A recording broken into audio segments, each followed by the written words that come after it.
One of the things that I'll never forget about the 1987 race was the fact that we didn't have enough laborers to work on Friday night. So where do you find laborers on Friday night? You go to the local jail. We came up with some prisoners that worked throughout the night and made the track ready for the following morning's racing.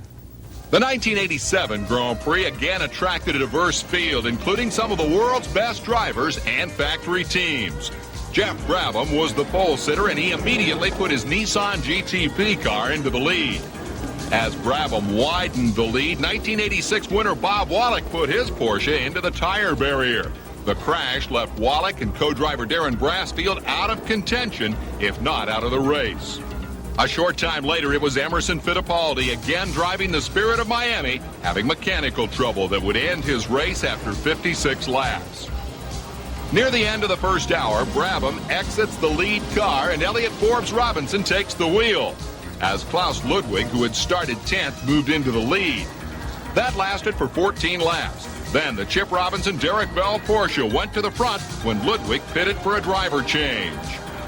4 laps later, the Nissan, with Robinson now driving, retook the lead just before Jim Crawford hit the wall, bringing on a lengthy caution period. Crawford was co-driving with Michael Andretti.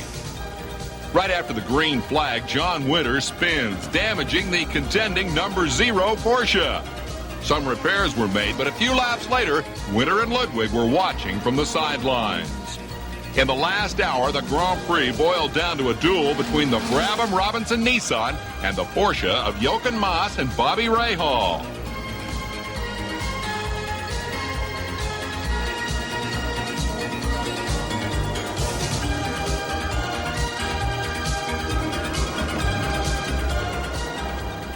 Brabham led the final 26 laps and took the checkered flag by 11 and a fraction seconds over Mass Rahal. The Nissan's average speed of nearly 83 miles an hour was a record, as was the 133 laps the car completed.